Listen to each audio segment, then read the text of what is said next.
2025, a year that quietly reshaped the world order, not through war, not through collapse, but through something far more powerful, a global shift in gravity. For decades, the world revolved around two superpowers, the United States and China. Every conflict, every market, every diplomatic equation eventually led back to these two giants. But in 2025, something changed. A third force began pulling the world toward it, not by dominating, not by threatening, but by becoming too important to ignore. That force was India. To understand why, you need to understand the state of the world.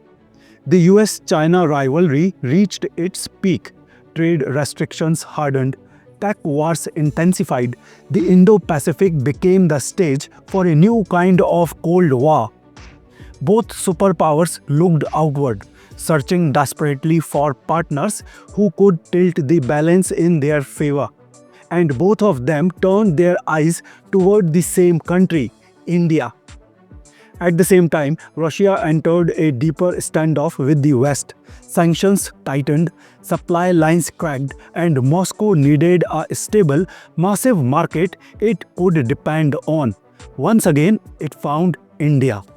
Europe, shaken by energy, shocks, and supply chain collapses, realized it could no longer rely on China. It needed a manufacturing ecosystem with scale, stability, and trust. India became the natural choice. In the Middle East, nations like Saudi Arabia, UAE, and Qatar were reinventing themselves beyond oil, building new trade corridors, new logistics hubs, new global ambitions. Almost every one of those new routes pointed towards India.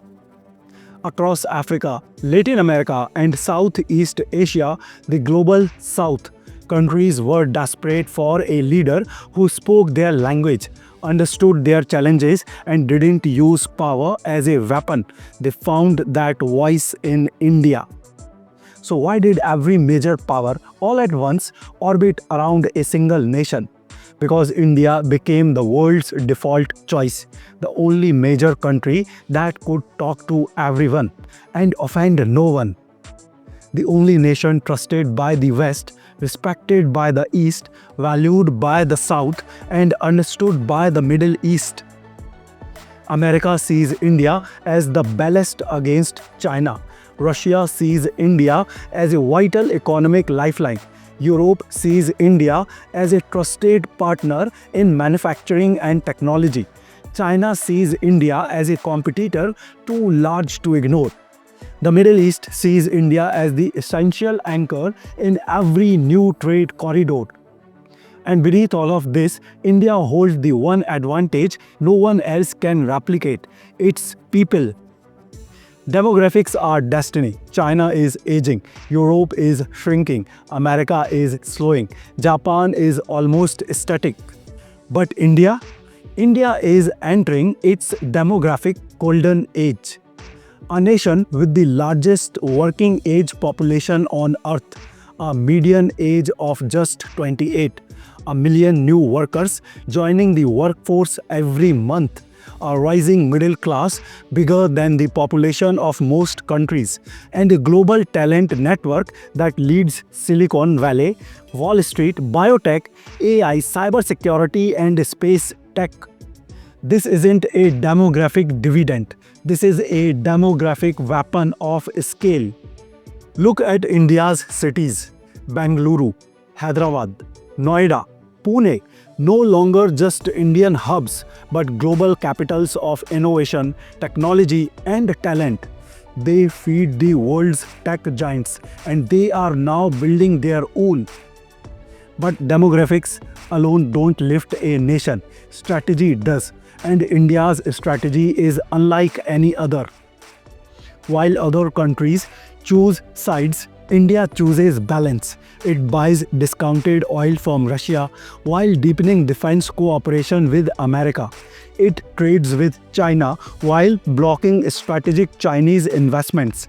It partners with Europe on green energy while expanding its presence in the Middle East. It is the beating heart of the global south, while rapidly becoming one of the most sought-after markets by the West. This is not non-alignment, this is multi-alignment, a sophisticated, multi-layered strategic autonomy that gives India freedom, leverage, and respect. Economically, India is transforming faster than any major nation. Manufacturing is rising under PLI schemes, semiconductors, EVs, batteries, logistics, space tech, fintech. India is no longer catching up, it is leaping. Militarily, India is building the strongest naval force in the Indian Ocean, expanding strategic bases, investing in drones, fighter jets, satellites, and cyber defense, becoming the guardian of the world's most important shipping lanes. Diplomatically, India is now at the center of global conversations. It leads the global south, balances superpowers, hosts key summits, solves conflicts, stabilizes markets. And then came 2025, the tipping point. The world's supply chains broke again. Oil markets shook. Trade routes shifted. The Middle East entered uncertain waters. Elections across major powers created unpredictability.